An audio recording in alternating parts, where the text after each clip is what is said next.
ಶಾಲೆಯನ್ನು ಸಾಯಿ ಸ್ಕೂಲ್ ಆವರಣದಿಂದ ನಗರದ ಅಂಬೇಡ್ಕರ್ ವೃತ್ತ, ಬಸವೇಶ್ವರ ವೃತ್ತ, ಆನಂತರ ಭಗತ್ ಸಿಂಗ್ ವೃತ್ತ ಹಾಗೂ ಜಿಲ್ಲಾಧಿಕಾರಿ ಕಚೇರಿ ಮುಂಭಾಗದಿಂದ ಉದ್ಗಿ ಹಾಸ್ಪಿಟಲ್ ಮತ್ತೆ ಇಲ್ಲಿಗೆ ಹಿಂಡಾಗಲಿದೆ. ತಾವೆಲ್ಲ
ಈ ಮೂಲಕ ವಿನಂತಿಸುವುದೇನೆಂದರೆ ರಸ್ತೆ ಸುರಕ್ಷತೆಗಾಗಿ ತಾವೆಲ್ಲರೂ ಪ್ರತಿದಿನ ಟೂ ವೀಲರ್ ಅಲ್ಲಿ ಹೆಲ್ಮೆಟ್ ಇಲ್ಲದೆ ವಾಹನ ಓಡಿಸಕ್ ಹೋಗ್ಬೇಡಿ. ಈಗ ಅಪಘಾತದಲ್ಲಿ ಹೆಚ್ಚಿನ ಸಂಖ್ಯೆಯಲ್ಲಿ ಹೆಲ್ಮೆಟ್ ಹಾಕದೇ ಇರೋದರಿಂದ ಸಾವು ನೋವುಗಳು ಜಾಸ್ತಿ ಆಗ್ತಾ ಇದೆ.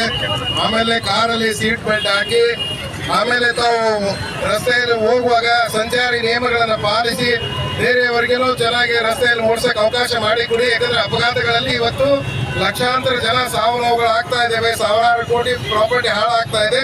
ಇದೆಲ್ಲ ಹಾಳಾಗಬಾರ್ದು ಅಂದ್ರೆ ನಾವು ಚೆನ್ನಾಗಿ ಡ್ರೈವರ್ ಆದವರು ರಸ್ತೆ ಮೇಲೆ ಸಂಚಾರಿ ನಿಯಮಗಳನ್ನ ಪಾಲಿಸಿಕೊಂಡು ವೆಹಿಕಲ್ ಓಡಿಸಿದ್ರೆ ಅಪಘಾತಗಳ ಸಂಖ್ಯೆ ಕಡಿಮೆ ಆಗ್ತಾ ಇದೆ. ಈ ದೇಶದ ಆಸ್ತಿ ನಾವು ಉಳಿಸೋಕೆ ಸಾಧ್ಯ ಆಗ್ತದೆ. ತಾವೆಲ್ಲರೂ ಪ್ರಯತ್ನ ಮಾಡಿದ್ರೆ ಇದು ಸಾಧ್ಯ ಇದೆ. ಇದೆಲ್ಲ ತಮ್ಮ ಹೊಣೆಗಾರಿಕೆ ಇದೆ. ತಾವು ಇದನ್ನ ಪ್ರಾಮಾಣಿಕವಾಗಿ ಪ್ರಯತ್ನ ಮಾಡಿದರೆ ನಾವು ಎಲ್ಲರ ಜೀವವನ್ನು ಉಳಿಸಬಹುದು, ನಾವು ಸುರಕ್ಷಿತವಾಗಿ ಬದುಕಬಹುದು ಅನ್ನೋದು ನಾನು ಈ ಮೂಲಕ ತಮ್ಮೆಲ್ಲರಲ್ಲಿ ವಿನಂತಿಸಿಕೊಳ್ಳುತ್ತೇನೆ. ಹೆಸರು sir GK Biradar RTO Bidar ಅವರು.